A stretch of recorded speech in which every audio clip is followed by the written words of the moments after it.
You're listening to IOE Insights, the UCL Institute of Education podcast at University College London.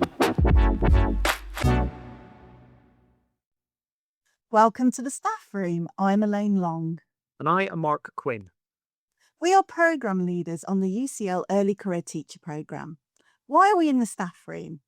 We're here because this is where the best professional learning conversations always take place. This is where problems faced by teachers and leaders today can be explored critically and where meaningful connections between research and practice can be made. Over the course of the series, we'll hear the voices of different colleagues as they come into the staff room, from ECTs to academics and executive leaders. We will talk about all things education, the challenges and the joys. So why don't you enjoy a coffee with us, perhaps even grab a biscuit and sit down for an hour of staff room chat.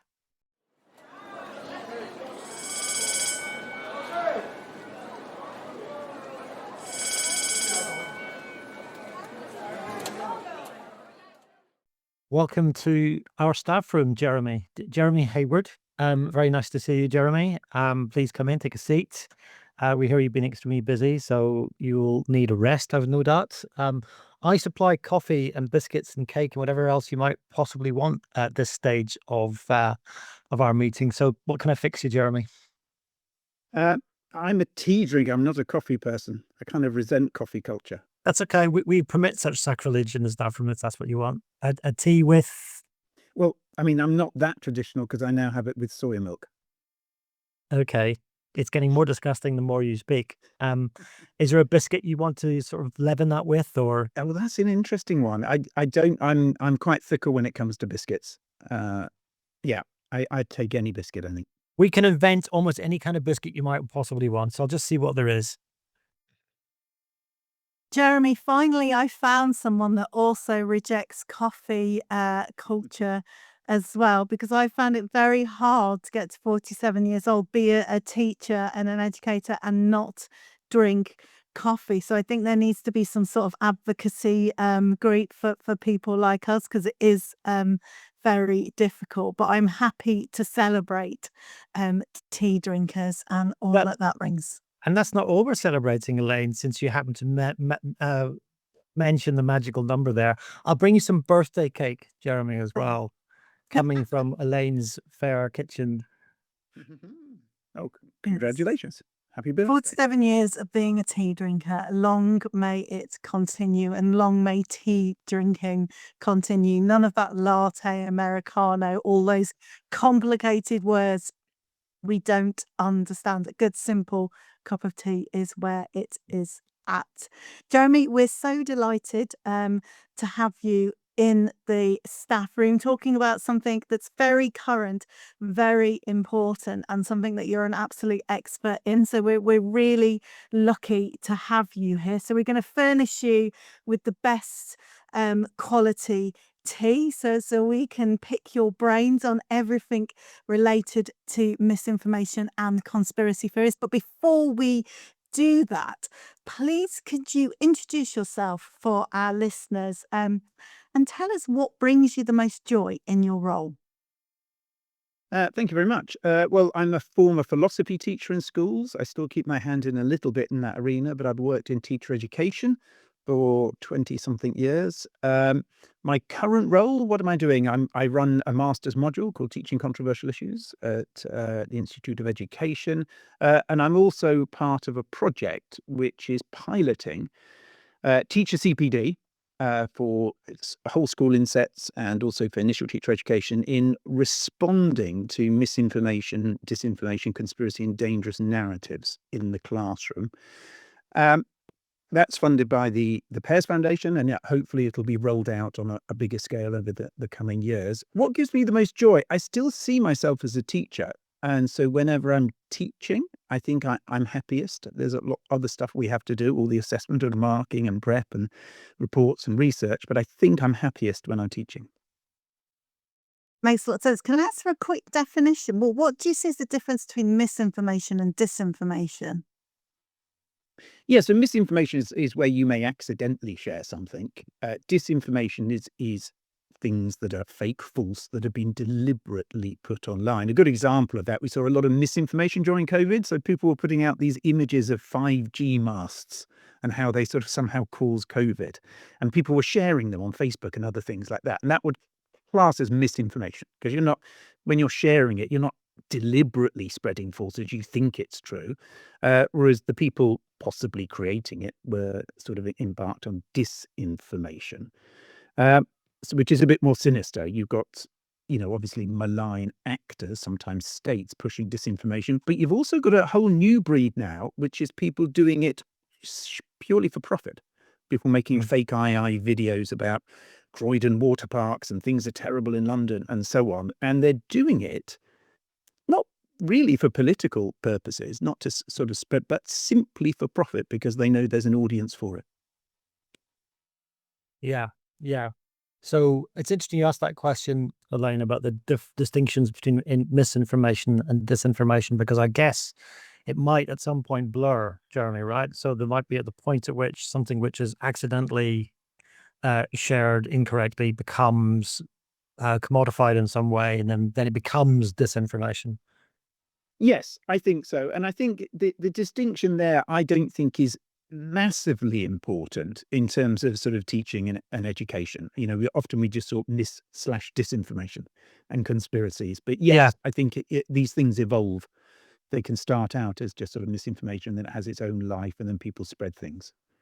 Well, since we like a good definition on this program, I'm going to ask you for another one, Jeremy, which is about conspiracy theory. I think we're going to be talking quite a lot about conspiracy theory in this episode. So how do you define it?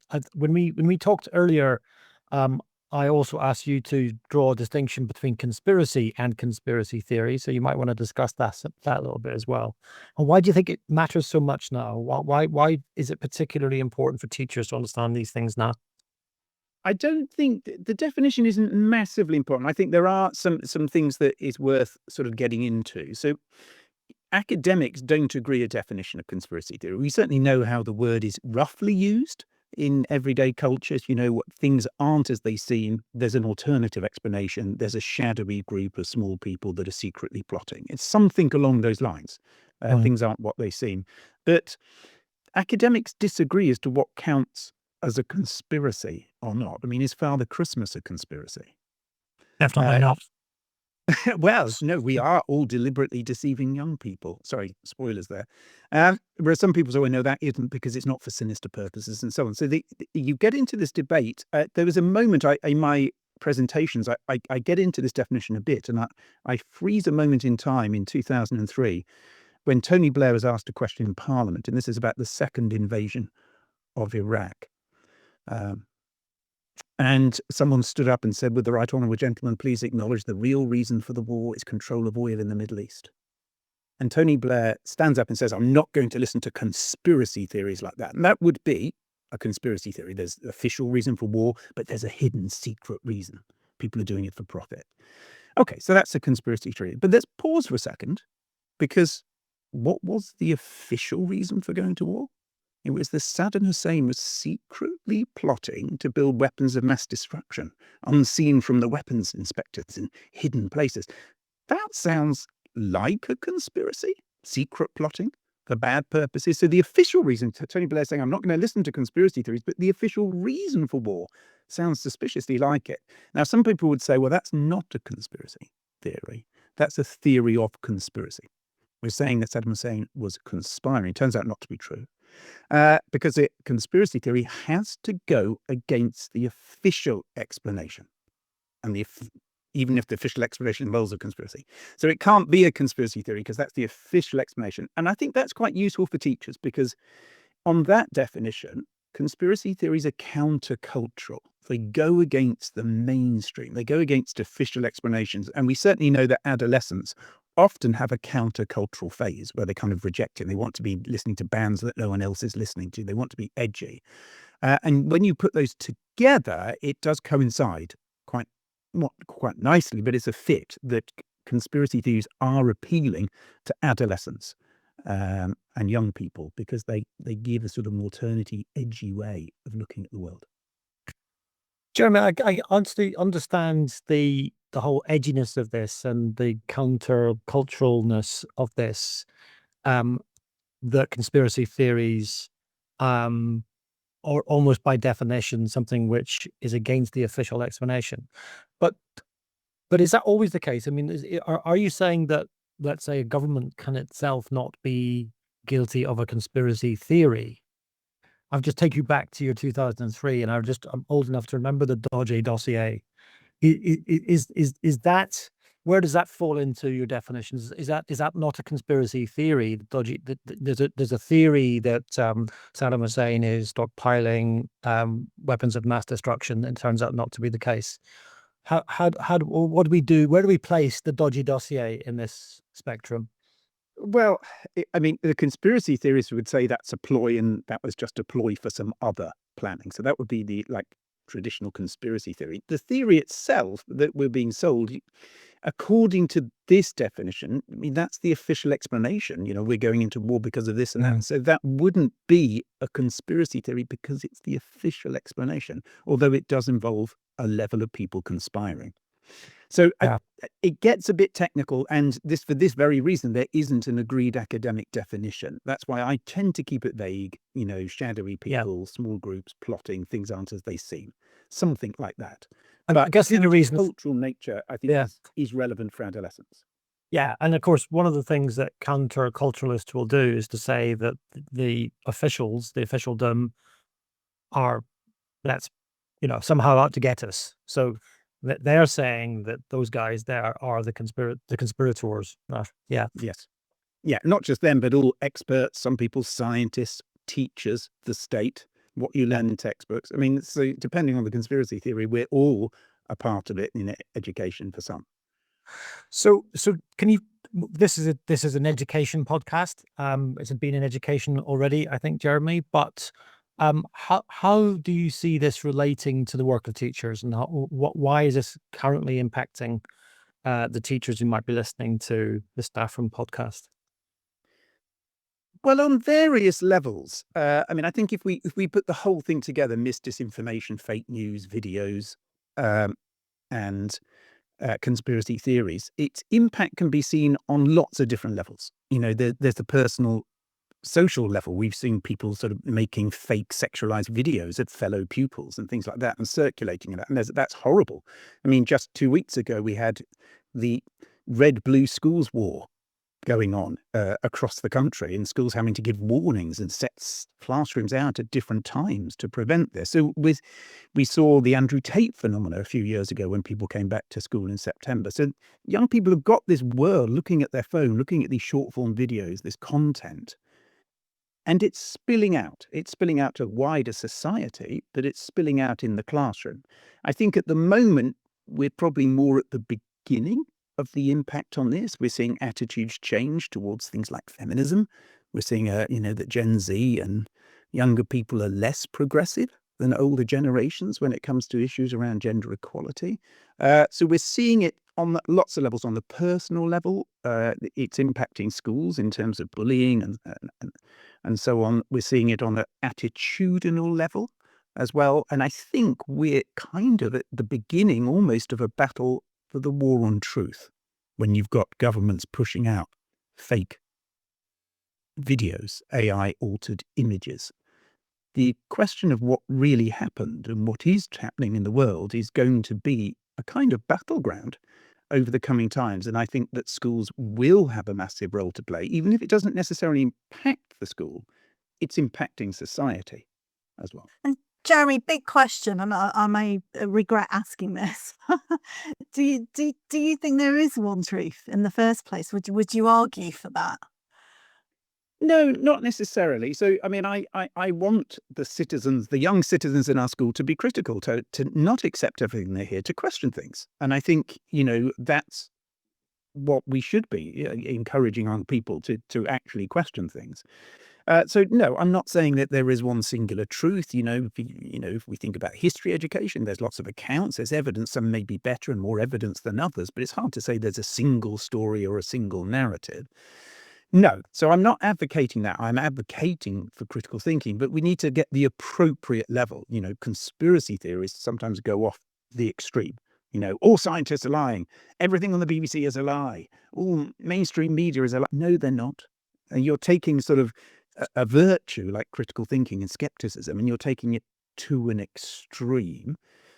So yeah, I'm not advocating that there's a single truth and it's always there. You must listen to what the governments and big pharma say. I'm not advocating that. I'm advocating that we develop critical thinking in young people so that they do question things, but And appropriately question. I'm sure we have lots of listeners thinking about how they're impacted by this manipulated sort of digital landscape that we're all living in, whether that's family members thinking certain things or friends thinking certain things, but probably most importantly, teachers who are facing this every day in the classroom, and it's very difficult to know what to do when you're practically challenged with this. So what does your research suggest about the best ways to tackle disinformation, misinformation, and conspiracy theories? Yes, well, it's not my research. I've done very little empirical research on this, so I'm sort of drawing on the research and the studies of others. And I think they need kind of slightly separate treatments. So the misinformation, disinformation is a separate area that often goes in line with media literacy training. And there is an extensive literature on this. My only concern about it is it's nearly all out of date. Because they do things like, when you read a headline, you need to go to alternative sources to check that headline. So, that would be called sort of vertical scrolling or horizontal scrolling, looking at other places. But young people aren't reading headlines. They're watching videos. So it's changing. And there is literature emerging, the seeing is believing, that it's just very powerful when you see a video, even if it's fake. And there's a few studies, even recently by Lewandowski from University of Bristol. Even if you're told it's a fake video, once you've seen it, the attitudinal change is still there. So there are things that we can do. We can make people aware of the sources, validity, trust, send them to reliable sources, make them meta-aware of when they're being manipulated and played upon the emotions, how this all works, the sort of the scheme of it, why people push disinformation. So there's lots of sort of ways we can make people more resilient. I do worry, though, we're always slightly playing catch up, and that the AI-generated video is a new phenomena that is kind of, we're right on the threshold. So a lot of the previous training, teachers might come in and go to, the Oak Academy and download the media literacy lessons, and they're kind of slightly dated. They're talking about Sun headlines and things like that, which things have moved on a little bit from there. Conspiracy theories, how do we respond to that? I think that's really interesting. Most of my work at the moment is what do you do when a student raises one? What do you do, say, if a student starts talking about a Holocaust denial video that they've watched, or in some cases talking about the flat earth or talking about 9/11 and things? How do you respond? Proactively, that's a different question. And that is a difficult question as well, because there are a couple of case studies where schools try to explore conspiracy theories to make people resilient, and they end up actually spreading conspiracy theories. In terms of responding, what can teachers do?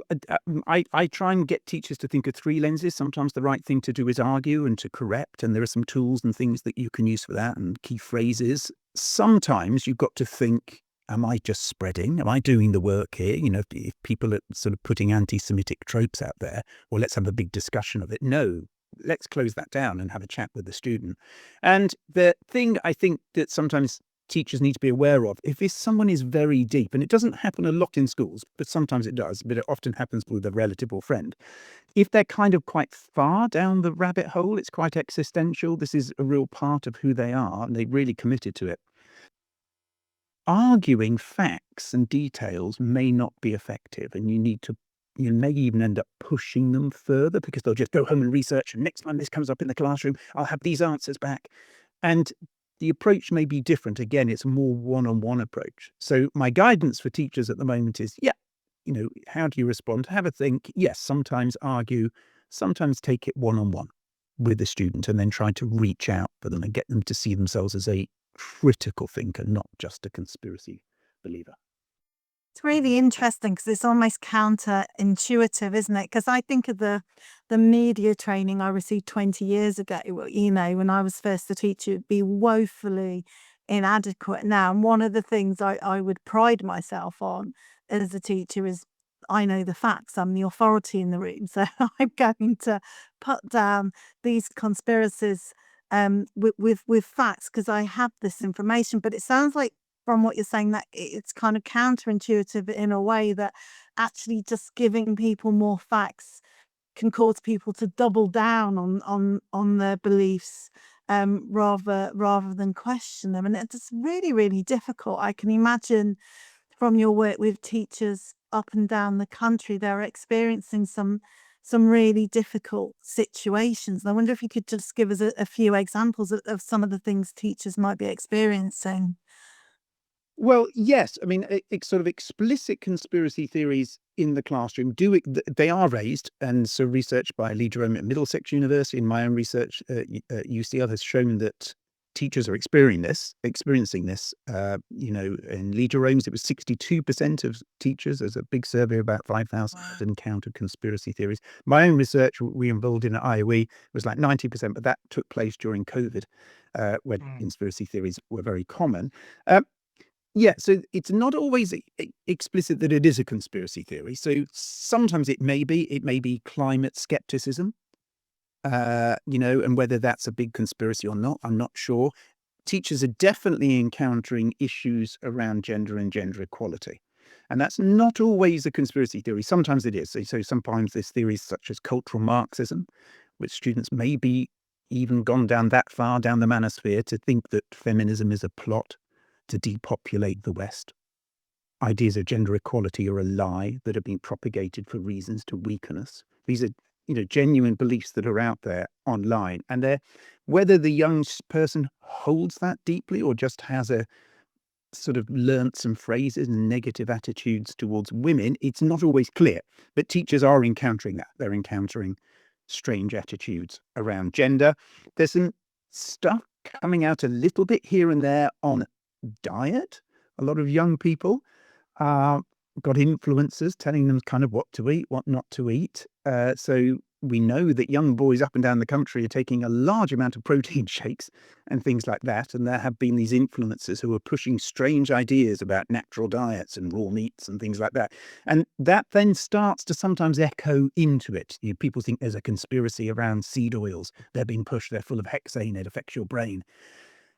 So that's sort of on the fringes a little bit that schools are having to deal with in the classroom. I've been speaking to some teachers recently, and there seems to be a phenomena of Holocaust denial videos, fake images of like people playing the piano, having a nice time in concentration camps, and they're being circulated on young people's feeds, and they're sort of raising this in the classroom as well.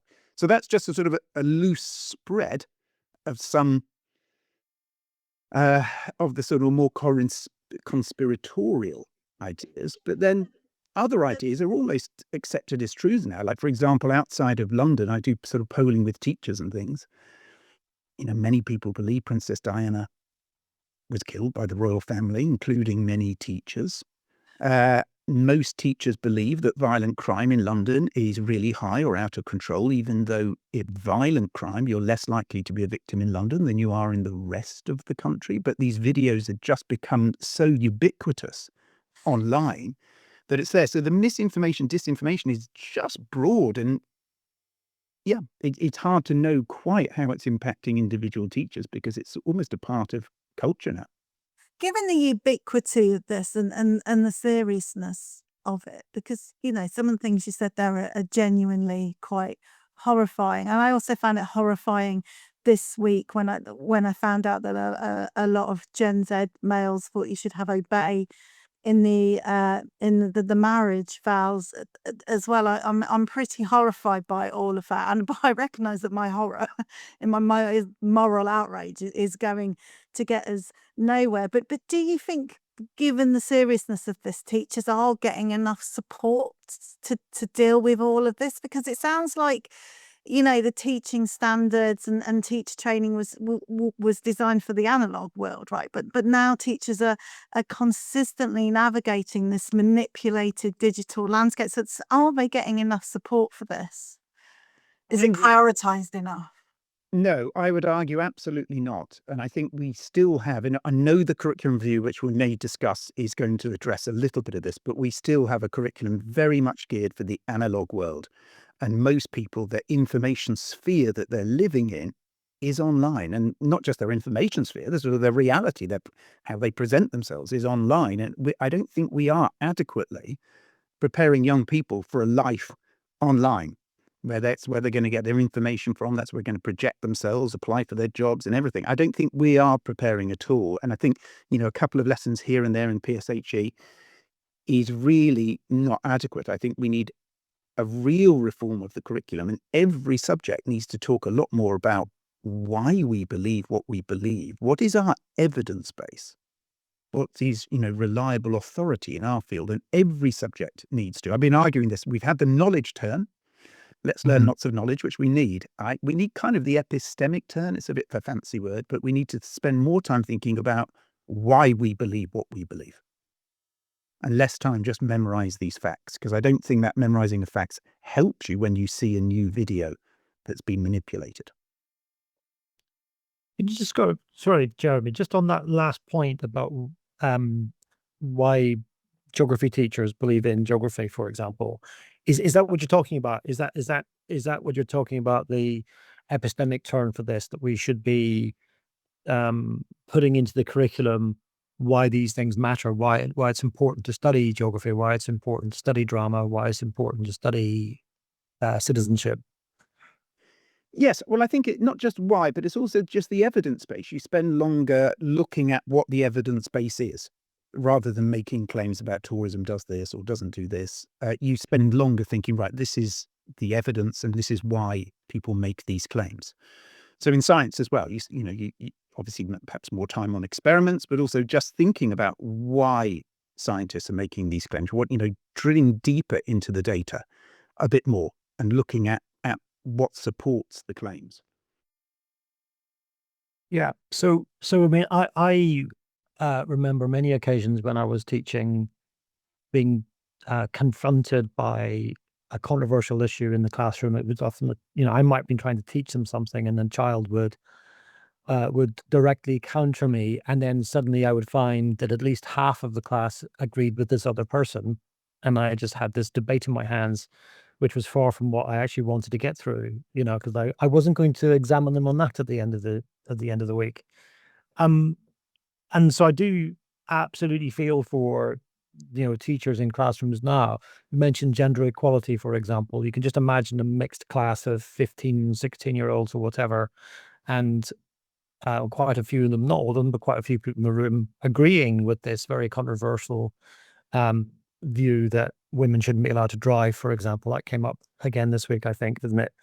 I mean, you gave a kind of three steps or three choices that teachers might make in these sorts of situations, but you talked about, sometimes you have to argue and correct some facts. Sometimes you've got to close down an argument. Sometimes you've got to take the person aside and kind of try to not argue with them at the fact of at the level of their facts, but maybe at the level of where they get their facts from. If I'm in a classroom full of 30 kids, is there a fourth step I can take at that point, Jeremy, or what would you advise me to do then? Well, I don't know what that fourth step would be, but I mean, I could give more detailed advice in each of those steps. In that, sometimes arguing is right. I mean, sometimes these things come up and you want to do it on your terms rather than the students. So you might want to say, let's come back to that next week, although the curriculum doesn't allow you time for that. So there's one technique that is quite useful at the moment. I have slight unease about it, but AI, which young people trust, often more than their family, is itself a tool for combating mis and disinformation. So you can type in, was the US in government involved in planning 9/11? And it'll give you a detailed response. Most AI are saying absolutely not. There are conspiracies around this, but we blah, blah, blah. Are seed oils bad for you? You know, a lot of people thinking sunflower oil's full of hexane. It'll say, no, there is no evidence that seed oils are bad for you. Some influencers suggesting it causes inflammation or it contains hexane. However, there are no scientific papers. And that's showing there's some studies that show that's actually very, very powerful when they see AI correct disinformation. So I give this example in my teacher CPD. The teachers have all voted that it's true that violent crime in London is really high. And then I type it into AI. Yeah. And it just says, you know, violent crime in London has been coming down for many years. It's lower than most of the country. There are exceptions. Other forms of crime, such as mobile phone theft, is very high. And it's very powerful. So that's one technique, something they could draw on, but you want to practice that first. And I have ethically drawing on AI. Some teachers feel more comfortable than others. The closing down and chatting, I think sometimes, particularly if the student seems to know a lot, I mean, it can go backwards unless you have a lot of confidence in that field. It's best to sort of give a sort of, look, there's a lot of nonsense online. There's a lot of misinformation. People are spreading lots of things online. We're going to have to move on, but we might come back to it another time. Sort of giving what I call a soft direction away with some what's called a logic-based argument, like lots of people are lying. And then chatting to the student may be better. And as you say, my advice for that is this kind of thing of same-siding, which is if someone is many conspiracy theories, misinformation is often about us and them, London or not London, men and women, different religions, and so on. And then, like you say, if you've got a group of boys that think that, you know, women should obey their husbands, going in aggressively, sometimes they'll dig in. It's an identity protected belief. No, I'm going to argue. You're not going to change their mind if they watched 20 hours of an influencer. You're not going to say one phrase and they think, oh, yes, I was wrong. You're better in that one-on-one chat to just say, look, I think along these lines, it's never been as hard as it has to be a man today. You know, traditional jobs have disappeared. There's much more social media pressure about how you have to look and how to exercise and what you need to eat and behave like this and be like me. Women have always had these pressures, telling them what to behave, what to wear, not what to wear, how to behave, be flirty, don't be flirty. There's always been there. And we're all just trying to make sense of this new world we're living in. We're all struggling. We don't have to see it in terms of a gender war. We're just all humans that want to have a nice life and want the same things. And we're all trying to make sense of the world. So it's this thing called same-siding, where you don't see it in terms, you try to make them not see it in terms of us and them, but somehow that we're all in the same side. And that's an approach I recommend on the kind of one-on-one conversations. It can work in a class situation as well, but on one-on-ones, it's less identity threatening. And you can hopefully try and puncture the sort of us and them, in-group and out-group way of seeing the world. Sorry, Elaine, you go ahead.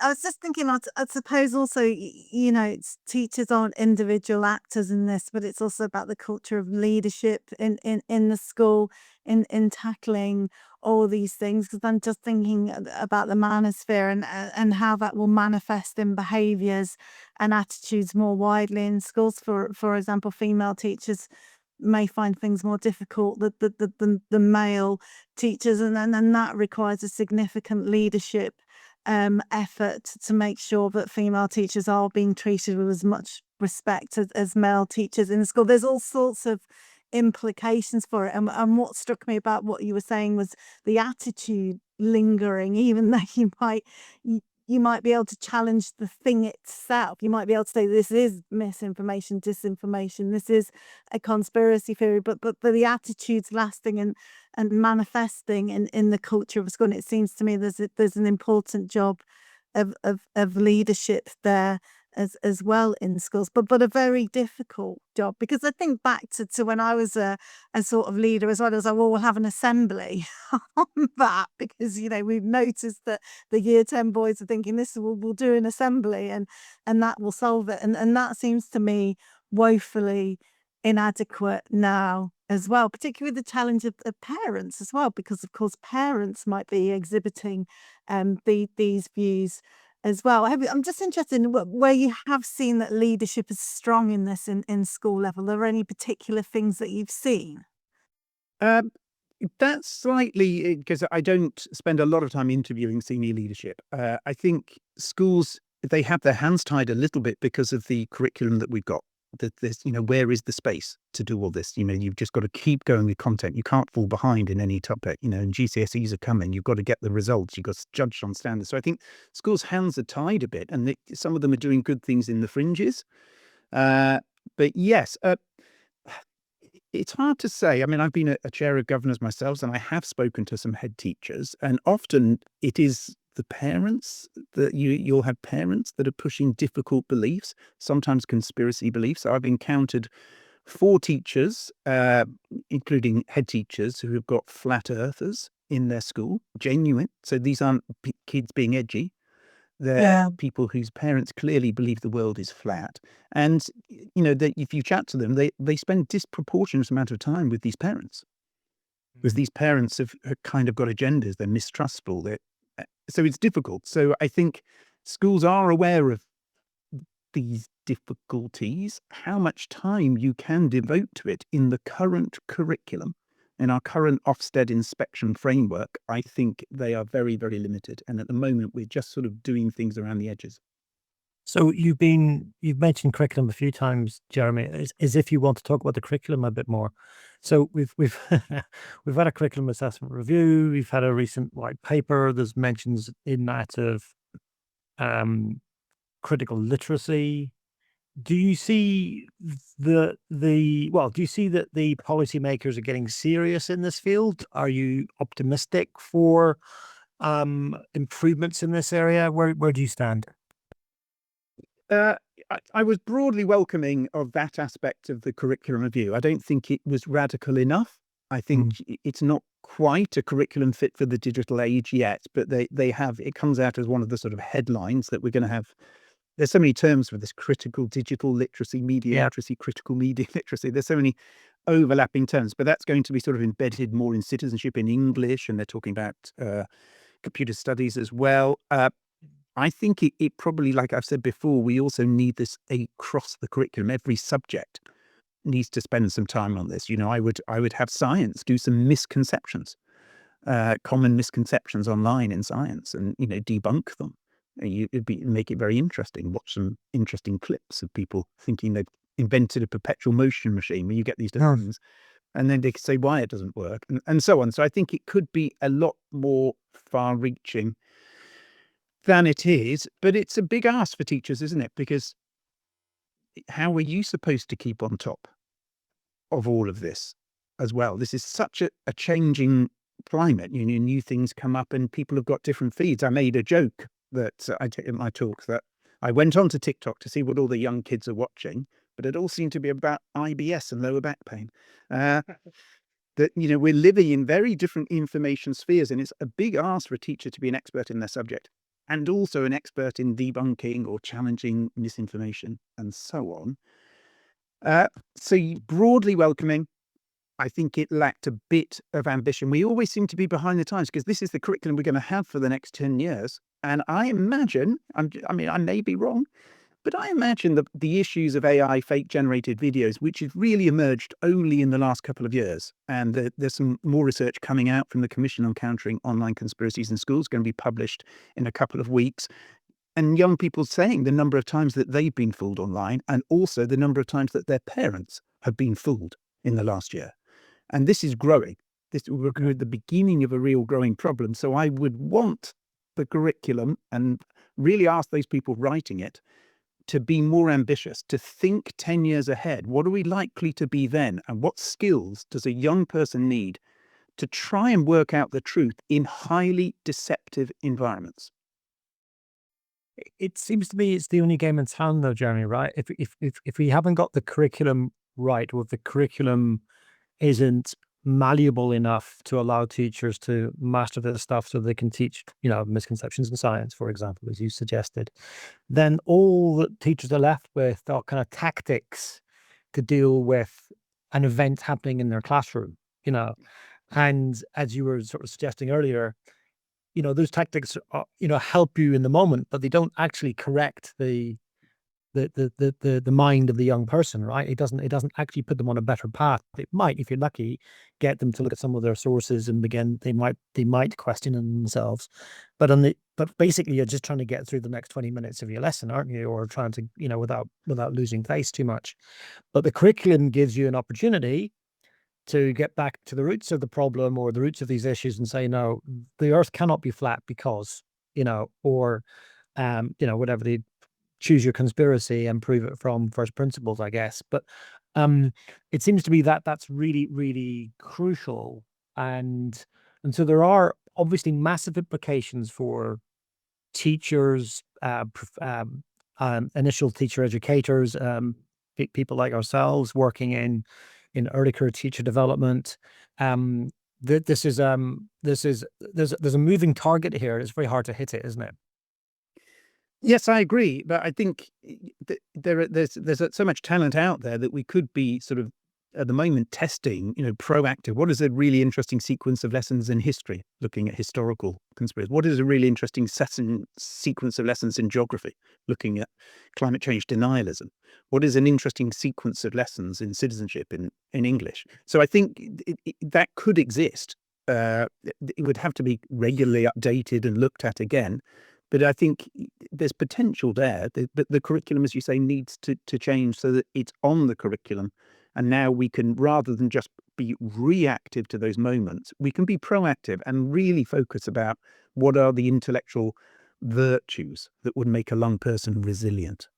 How does a young person recognize when they may be being manipulated? And you can do really interesting lessons, watch some videos and get people to analyze their emotions and then think about and then get them to do checking themselves, work out what websites they've been to check, what is reliable, what other things. I think there's some really interesting sequence of lessons we can do that will give people a level of resilience.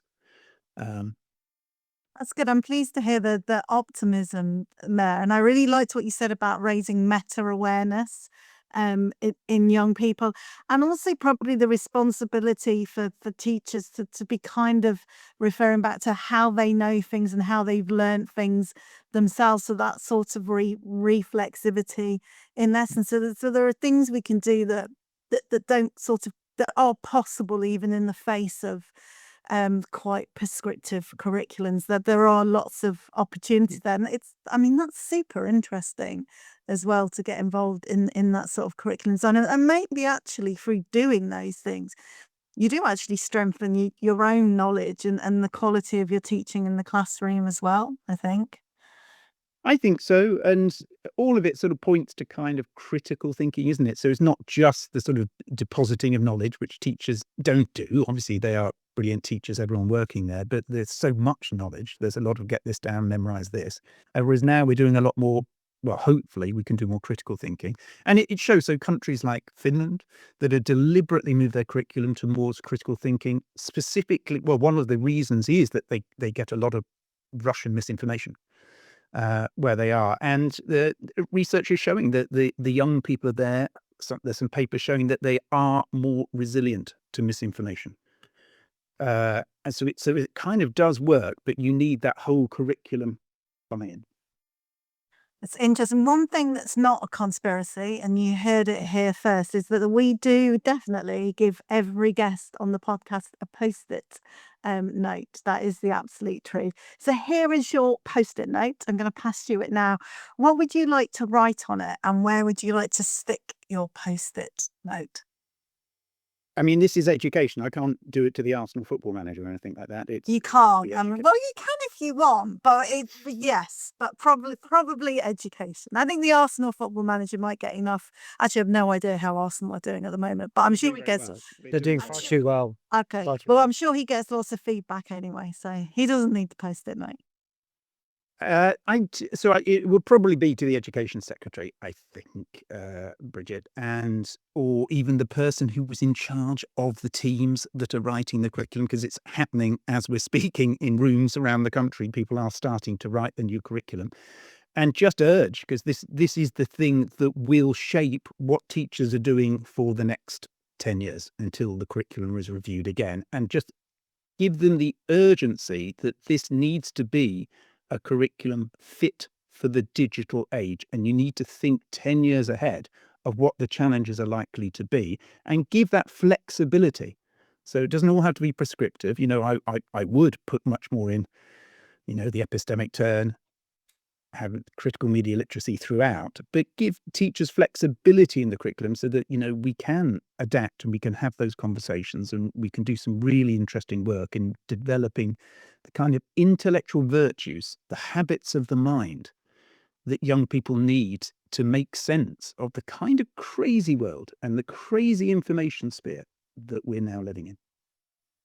Yeah, I really like that. And I really like what you say about, building children's resilience to misinformation, disinformation, conspiracy theories, because it sounds like it is possible, but it's only possible if we have a curriculum that allows space and time in which to do that and really identifies it as a huge priority. It's a lot for a post-it note, but I like that we're going to stick that on the desks of all the curriculum writers, front and center, maybe right in the middle of their laptop screens. They cannot open their laptop screens and do any planning without seeing curriculum appropriate for the digital age. I like that. We're not paranoid. That is a bell ringing in the background, telling us that we've come to the end of completely fascinating chat, Jeremy. Thank you for it. I hope that the soy milk didn't curdle in your tea, and that you managed to enjoy a couple of bites of Elaine's birthday cake. Thank you for coming into our staff room. You'd be very welcome back at any other time if you think of other anecdotes you'd like to share us or new conspiracy theories you need to lance. We'd be very willing listeners for that. But in the meantime, thank you very much. Thank you. And also thank you all the listeners and teachers out there. It's a really difficult job and I think you're all brilliant. So thank you.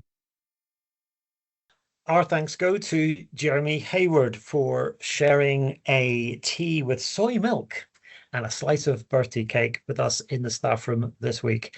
Jeremy is a lecturer in citizenship education here at UCL. Please do get in touch if you would like to be part of the conversation. Click on the link at the bottom of the UCL Staff Room webpage.